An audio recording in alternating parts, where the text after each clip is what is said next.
Well, I want to thank you all for spending a little bit of time. My name is Nick Valentino. I'm the vice president here at AMOpportunities, and I have worked with international medical students and graduates from all over the world for the past 18 years that were on this journey of applying for medical residency in the US and navigating the steps along that process. And for a lot of that 18 years, I have worked closely with the team at Logiquest and Abhishek and his team in India, supporting Indian medical students and graduates as they navigate their own journey through the USMLE exams, through navigating their ECFMG applications, and getting their clinical experience, exposure, letters of recommendations. So they put themselves in a position to be successful and ultimately get started in their medical career. Sutharan, if you're a pharmacy student, it's going to be more catered to medical students. There definitely are opportunities to do experiences in the US for pharmacy students, but this is predominantly for medical students. Okay, so I want to encourage everyone. Don't be shy. Any questions that you have, stop me along the way. You could put them in the chat, and I'm going to try to give you as much information as I can. Now, I'm sure many of you know we need international medical graduates in the United States. We rely on a large number of internationally trained medical students each year to enter into our healthcare system. And each year, that number sort of continues to grow. And we're going to look at a lot of that data. And so, those are all things that you guys should be optimistic about. The need in the US is more prevalent than ever. However, it's a competitive process, like I'm sure many of you know. And it's how do I put myself in the best position to ultimately get those interviews and get my spot? And that's what we're going to look at today. And while the opportunity is continuing to grow, in some instances, it can be harder for students to stand out, to really make their application different from those applying around them. And that's really where those smart choices that you make along your journey are going to be critical, right? There are some things that we're going to talk about today that it's the same for everyone, right? You guys are navigating your USMLE exams, you're going through your ECFMG applications, but you're all going to have different variables. Maybe some of you graduated medical school 5 years ago. Some of you are still in school. Maybe some of you struggled with USMLE. Some of you haven't started yet. All of these different variables, and then you're going to need to plan your journey and your timeline and work your way towards those applications. But as I can tell you, I've worked with thousands of students, the team at Logiquest, the same, that have been successful along this journey by being organized, being prepared, and working towards those goals. Okay, so we're going to dive in. As I mentioned, our team at AMO really help make access to US clinical experience easier. When I first started working with international graduates, there really was no organizations like AMO out there. IMGs were largely on their own, just navigating, sending hundreds of emails, trying to find ways to get clinical rotations and letters of recommendation. And, now that I'm working for AMO, I would still encourage you to take advantage of any connections, any relationships, any things that your school offers. However, there are now organizations like AMO that help ensure you're going to have a prepared, planned, quality learning experience that really gets you access to US patient care exposure and earn a really high quality letter of recommendation. Naveen threw a question in. Never an odd question, Naveen. Any questions are good. Does it really matter that an IMG is from a government medical school and a private medical college while applying to clinical rotation and a residency match? It's a really good question, Naveen. My honest answer is it plays a, a very little part in the process. Um, most program directors in the United States don't know the difference between the best medical school in India and the worst medical school in India. Now, that's not every program director, but I would say a majority. And that's why your USMLE scores historically have always been so important. And, you know, Does your transcripts and other parts of your application have an impact? It definitely does, but um, it's very hard for a program director when they're dealing with students from all over the world that the to know the varying levels of schools in those particular countries. And so that's really why USMLE is that factor of being the baseline for everyone, whether you're a US student or international graduate.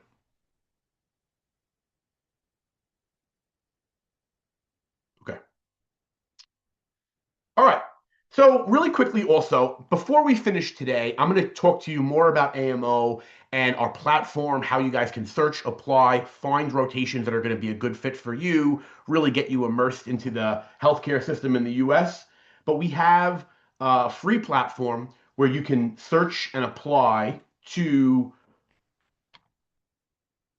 every rotation that AMO offers. You can create a free account. It doesn't cost anything to search, apply, see all the available programs, and then when you're ready, you can hold your spot. And we'll talk more about that. Okay. So let's dive a little bit into some data. Now, for those of you that don't know, I'm sure many of you do know, but for those of you that don't know, the match in the US only happens one time a year. It happens every year in March, and it just happened last week, where doctors from all over the world found out if they matched, where they matched, and ultimately in July are going to get started with their residency programs. So for those of you that were working towards this, that's what you're working towards.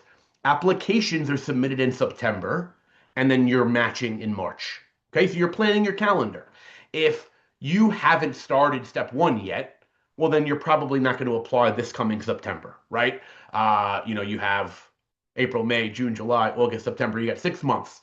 So, but maybe if you did already finish step one, and now, okay, I got to do step two. I got to finish my rotations. It's still a tight timeline in 6 months, but you're working your final plan to apply by that September and be ready to apply by March. So everyone's going to be on their different calendar depending on where you are in your medical school, in your USMLE studies, but working towards that match. And this is the results from this past month. So we can see the total number of people that matched, 48,000. It was a 1.8% increase in the number of people that applied. And 44,000 people matched. So 2.6% increase. So that's good. That's what you want to see. More positions added than more people applying. And the reason why we're continuing to see more spots added is because of the healthcare shortage in the US. We need more and more doctors, and that opens up more and more residency spots. And we've continued to see that year over year, about 1,000 new spots added every year. And then what that does is it opens up more available spots for international graduates. So over here, you can see the match rates, the success rates for the different categories that they break up the candidates into. And then you have, so your US seniors, and then they have MD and DO, basically just different types of medical schools in the US, but a US medical student. About 93 to 94% of those are going to match into residency. And then you have your international graduates, and they break up the data into two categories: US citizen international graduates and non US citizen international graduates. So you're either a US citizen or a green card holder or not. And you can see about 70% exactly, of the US citizen international graduates that applied to residency were successful, and 56% of the non US citizen IMGs that match were successful. Okay. Now, ultimately, again, these are pretty strong statistics. When I first started working with IMGs, it was 2008, and the match rate for non-US IMGs was 42%. So we've been seeing a steady growth in those success numbers, and ultimately, 56% of the non-US IMGs that enter the match are going to be successful in starting their residency. Now, you see this difference between US IMGs and non-US IMGs. And you might think to yourself, oh, well, they don't need a visa. They're already citizens. It makes it easier because of that. And there definitely is some truth to that, right? Not having to apply that process, it does make the journey a little bit easier. But when you look at the data over time, it tells a little bit of a different story. So this is US international graduates, and this is non-US international graduates. And you could see 2005 all the way through this past year, 2005 all the way through this past year.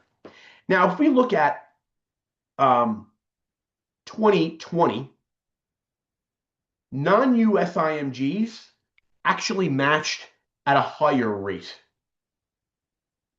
than US IMGs. In 2019, same thing. 2018, it was almost identical. 2017, almost identical. Okay? And then in 2021, you start to see a gap going. 2021, 3-4%. 2023, almost 8%, 9%. And now we're looking at, closer to 13% difference this year. What do you guys think? Any guesses as to what changed in 2021 where we could start maybe understanding why we're seeing a shift?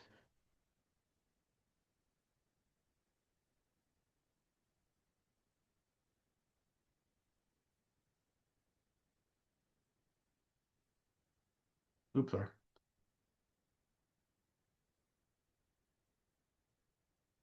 Cavassieri says COVID-19 pandemic. Everyone says that when I asked that, Cavassieri. I'm sorry if I pronounced your name incorrectly. And in that year, it definitely had an impact. That was more 2021, that first year. But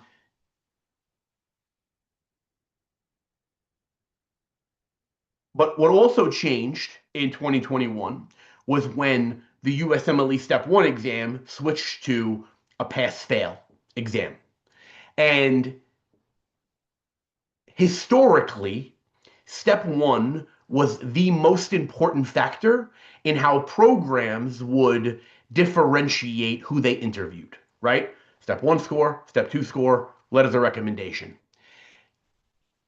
Now that Step 1 goes away, the other parts of your application that were always important become increasingly more important. Step 2 score, right? Still very important. The thing about Step 2 is everyone is doing well on Step 2. Obviously, not everyone, but the average score for people that are matching into Step 2 is like a 243. The average score for people that are not matching into not matching on Step 2 is like a 235. So nobody is thinking about just passing Step 2. You have to be thinking about scoring above average on Step 2. But then what else? What else do I do to make my application really stand out? Okay? And then going back to these numbers, right? They break up this data by citizenship, right? You're a citizen, non-citizen, but you have to think of who makes up the majority of these numbers. A majority of these numbers are students that go to medical school in the Caribbean, Ross, St. George, AUA, AUC, good schools, but they're considered international medical graduates. And a lot of them are US citizens.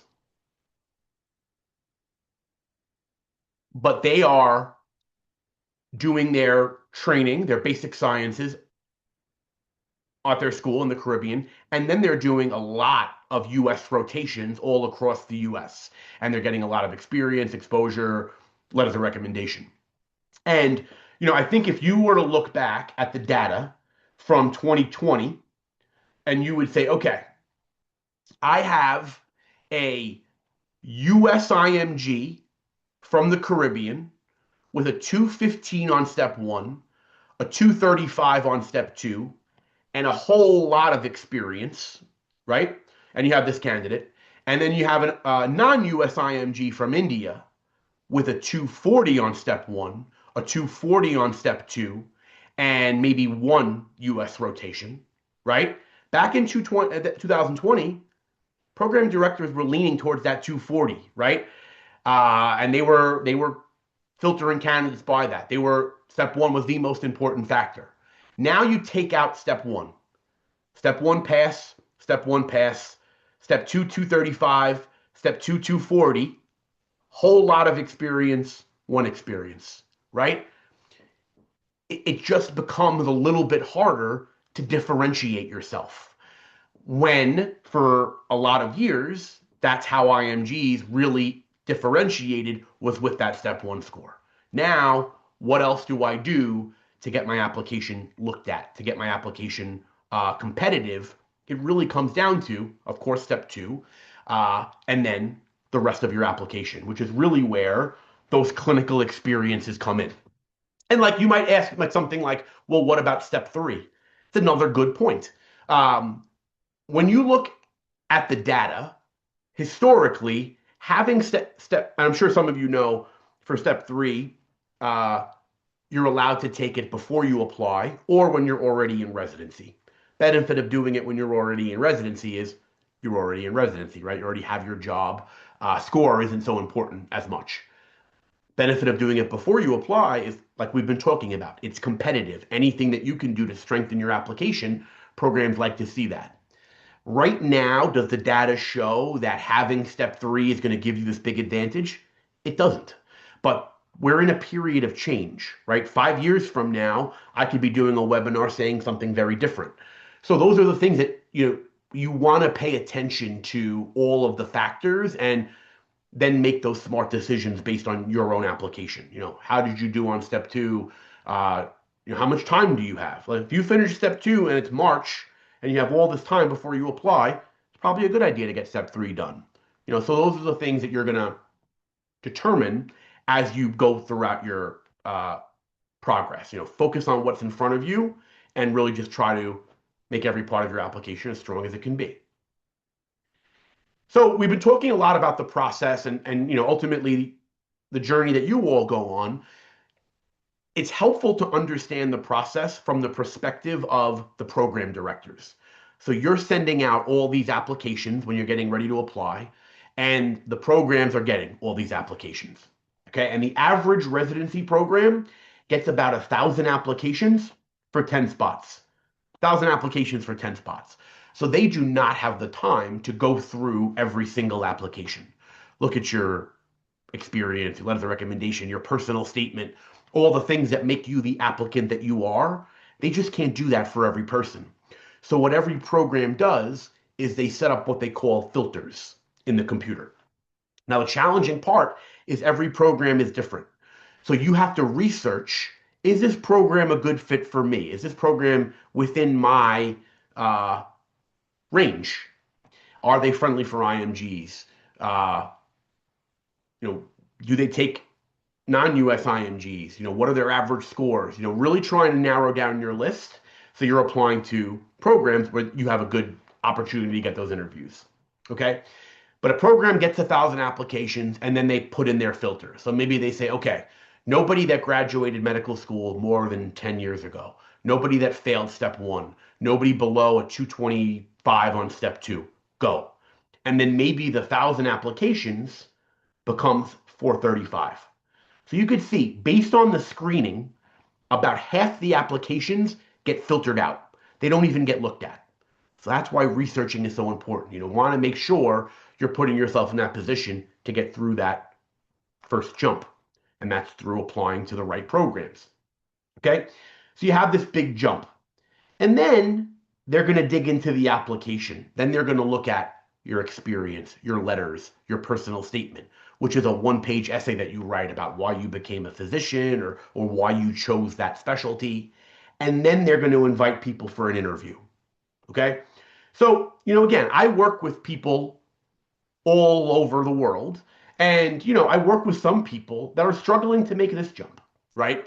Maybe you didn't do so good on USMLE. Maybe you graduated more than 10 years ago. You have different obstacles that you're working through. Well, that's when networking and experience becomes even more important, right? These people that are struggling to get their application looked at, they're not working to get 10 interviews. they're working to get one, maybe two interviews that people that know, okay, they've seen them, they see they're a hard worker. Maybe they just didn't have a good day on USMLE, but they're going to be a good fit for our residency program. They're putting themselves out there, making those connections.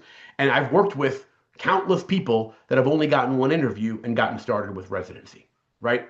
Obviously, the more interviews you get, the better your chances are going to be. And that's what you're working towards.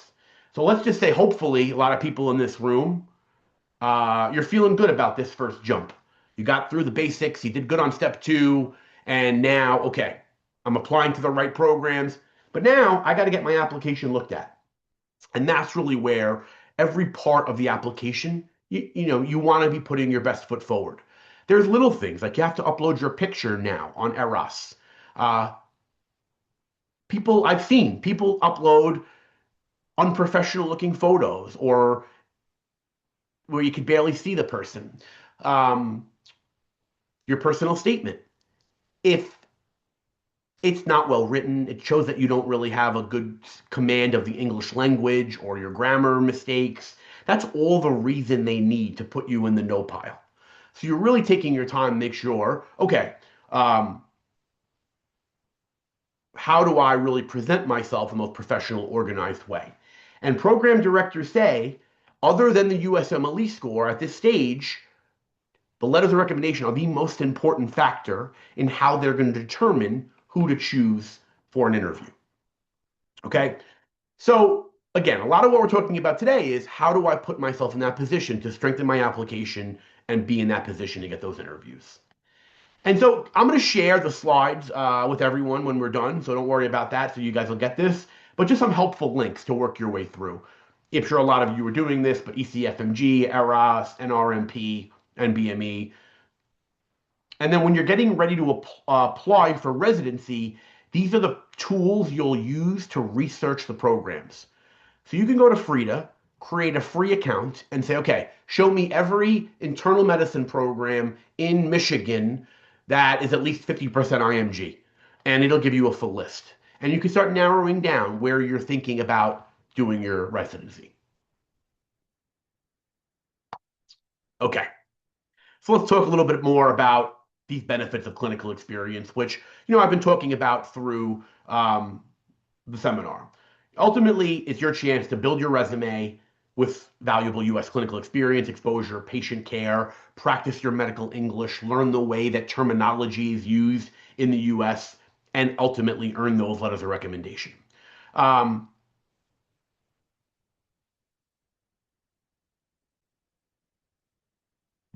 Anjali asked, how many letters should we have? Generally, you're going to want to have 3 letters of recommendation submitted. And you can have more, but if you're applying to more than one specialty, but generally you're going to want to submit 3 letters of recommendation. And the other benefit of these rotations is if you guys are still in school, many medical schools allow you to do international rotations and earn credit, and will help you with any forms or paperwork you need filled out. And then you have the opportunity to get your US experience, your rotation, and potentially earn credit through your medical school. So how does AMO help? Well, we really help every step of the process, ensuring that you have a coordinated experience, and it starts with guaranteeing that placement. So AMO has a network of over 400 programs across the US that is available for all learners. And we work with schools, we work with students, and it's an open network. So you're able to go on, see what is available, and book your date whenever you're ready. And once you book your spot, that spot comes off of our platform and it's held and reserved for you. And then from there, you work with our team to finalize all the documents and requirements you'll need, really basic stuff. If you have to apply for a visa, we'll give you a letter so you can apply for your B1 visa. And again, goal is get that letter of recommendation, strengthen your resume, stand out in the match. So we have a team of advisors that are available to help answer any questions you have about AMO, the rotations, the location, all of those details. Help you find the program that's right for you and lock in your dates. And then once you reserve a rotation with AMO, you get assigned to our success team, what we call our coaches. And they're going to help you from the day you reserve all the way through when you finish your rotation. And just, guiding you through what documents you have to submit, if you have questions about where to stay, housing recommendations, all of those things, just making sure you're ready for a great learning experience and rotation. Some of the documents you'll have to submit, your passport, uh, your medical transcripts. You have to show English proficiency. So if you guys have a TOEFL or an IELTS, that counts. Even if you just speak to our advisor and they see that you speak English, that counts. We just have to make sure that you have minimal amount of English to be successful. If your medical school was taught in English, that counts also. So generally, obviously, students in India, that's not an issue. And the path to start, guys, is really pretty easy, and I'm going to walk you through that right now.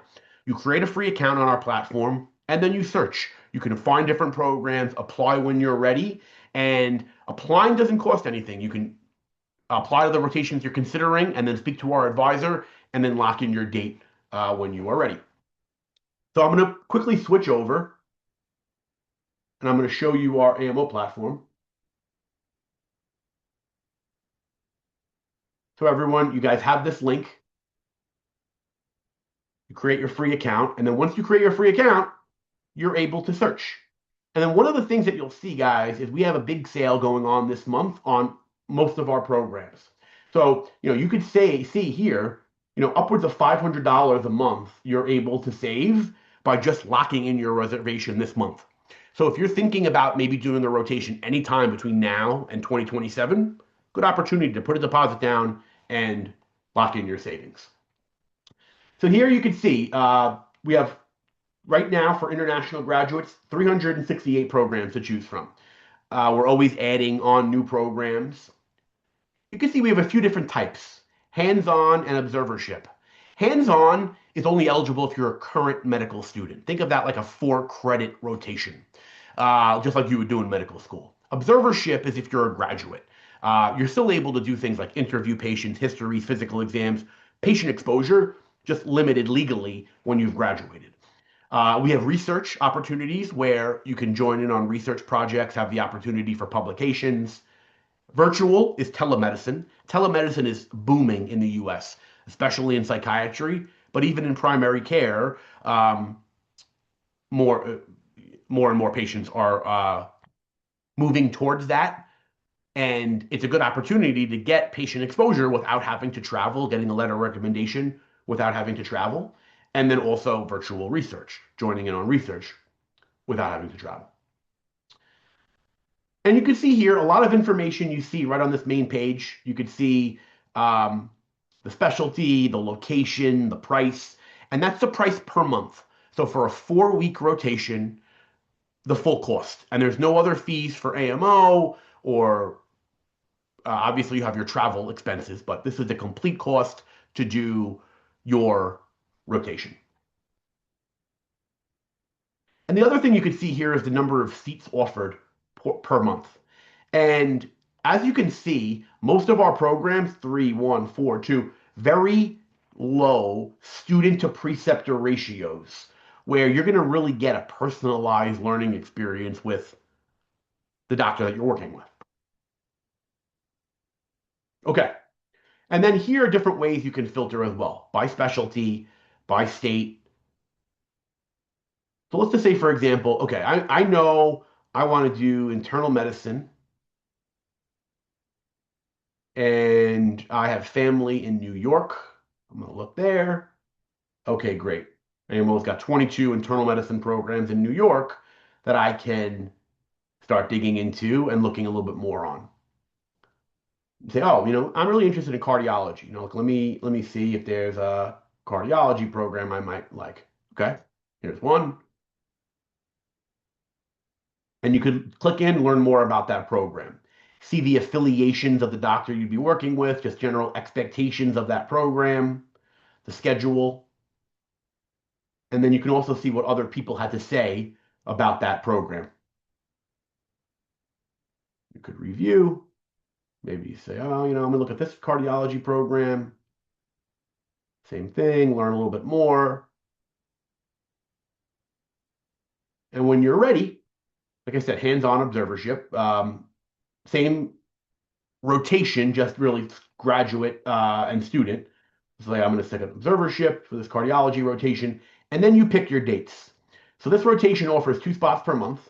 I can see the next available one is June,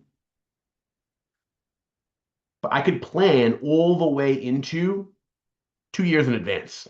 So a lot of opportunity to uh, make sure you're getting your dates around your schedule. But let's say, okay, I'm thinking about coming next summer. So I'm going to do June 2027, 2 seats left, select, and then apply. Applying, like I said, doesn't cost anything. I'll apply.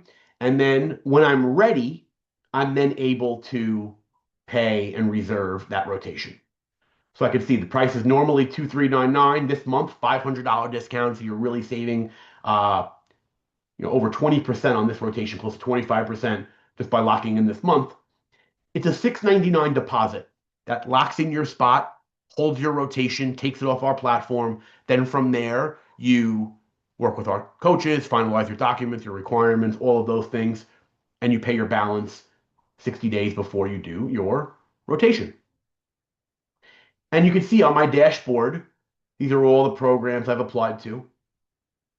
I could go and pay and reserve it whenever I'm ready.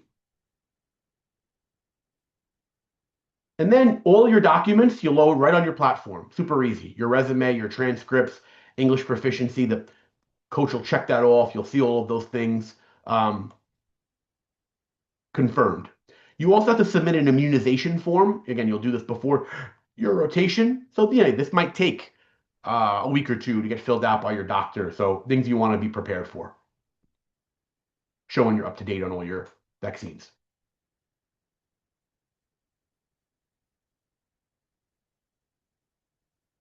Okay.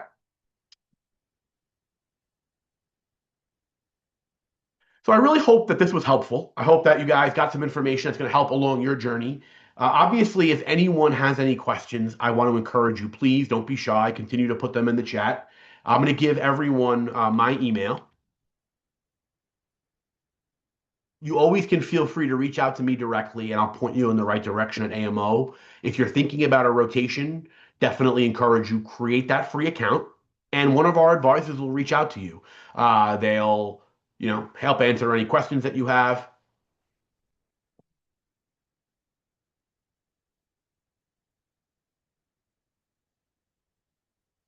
Somebody asked for any programs in FM. Absolutely. There's really, you can see over 70 specialties are covered. And the good thing is, you want your application to really tell a story. So let's just say, you're thinking about family medicine.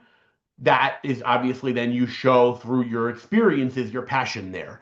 If you're thinking about internal medicine, that's great. And then you could do an internal medicine rotation. And then maybe, you want to do pulmonology or cardiology or gastroenterology later. And then you can show that passion through your training and your experiences. And that shows program directors you have a plan. If all of your rotations are in pediatrics and then you're applying to a psychiatry program, it's going to not tell that same story. Sharif asks, will we get any stipend during residency? Absolutely. When you're in residency, you are paid. Generally, the salaries are about $70,000 to $80,000 per year when you're doing your residency. But then upon completion of your residency, that's when the earnings really jump up. And internal medicine doctors, for example, earn over $250,000 per year.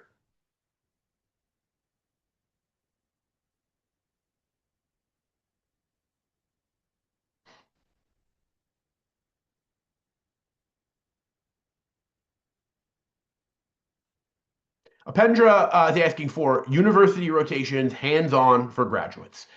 So again, the one thing that I would just caution you against is um, worrying too much about the terminology. Uh, there's a lot of terms that could be thrown out there that don't have necessarily a set definition, right? Internship, externship, rotation, observership, clerkship, fellowship, preceptorship. People say you're doing well. Ultimately, when your letter of recommendation is going to say, a Pendra came to our clinic or our hospital, they worked with our internal medicine program, these, and ultimately the type of learner, the type of supporter that you were. Um, Legally, you are not allowed to do invasive procedures as a medical graduate in the United States, right? So having anything that said that you were would be a disservice to you. Um, Now, I can definitely understand like wanting to get some experience inside of a residency hospital, but when you're that even as a medical student, if you were a student, uh, you're going to have less patient exposure in the hospital than you're going to get in an outpatient clinic, just based on rules, regulations, safety. So, getting some exposure in the hospital setting, great. Getting hands-on exposure as an international medical graduate in a hospital is going to be extremely rare, if not illegal. So you just have to be conscious of what you're setting yourself up for. Now, what I would encourage you though, like on our platform, so like there's a tag where you could do inpatient exposure. So inpatient exposure means and that's family. That's just family medicine. Sorry.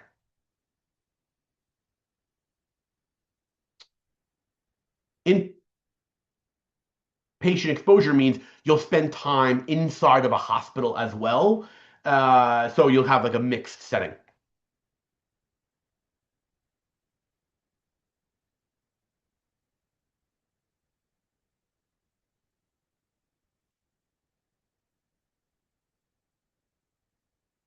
Somebody asked, do we need to be a practicing doctor here to do a residency there, or could we just be a graduating student? It's a great question.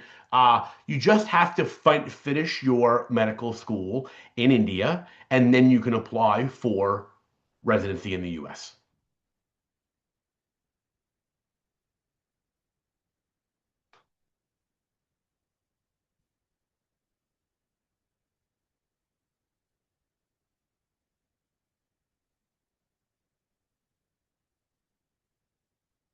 Somebody else asked, what's the probability of an IMG successfully matching into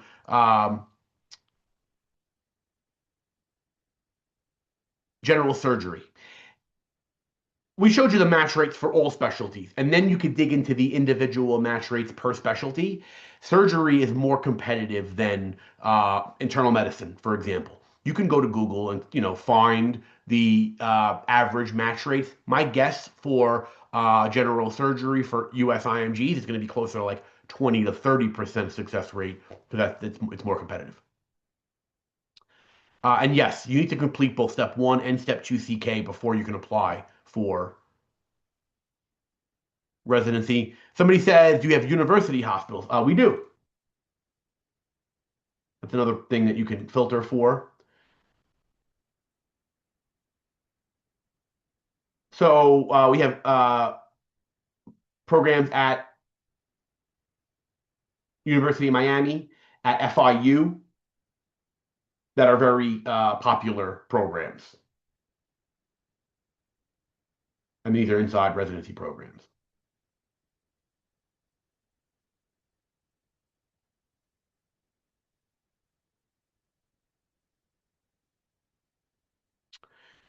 Can Jolly asks, do these require us to appear for interviews upon applying? They don't. Some of the rotations may ask you to submit your CV just as part of the process, but no interview before applying. If you guys are current medical students or graduates in India, you are going to be approved for these rotations. Maybe a few rotations require step one score first, but that's very few and you'll see that when you apply.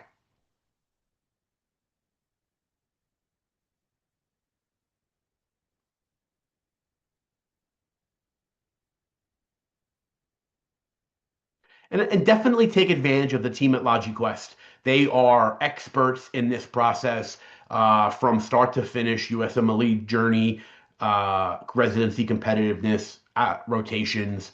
you have a great resource there. Abhishek is just a great guy who, he's done so much for medical students in India. And so, yeah, take advantage of the resources that are out there, guys. These free webinars, ask your questions, all of these things put yourselves in the position to be more successful. And, we're happy to help you along your journey.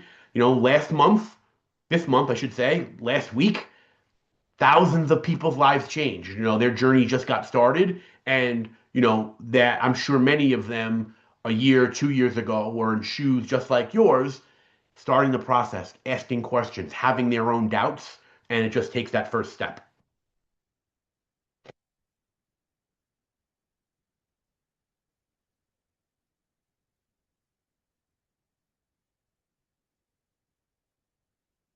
Alpendra, the family medicine program that we have at Florida International University seems like it would be a good fit for what you're specifically looking for.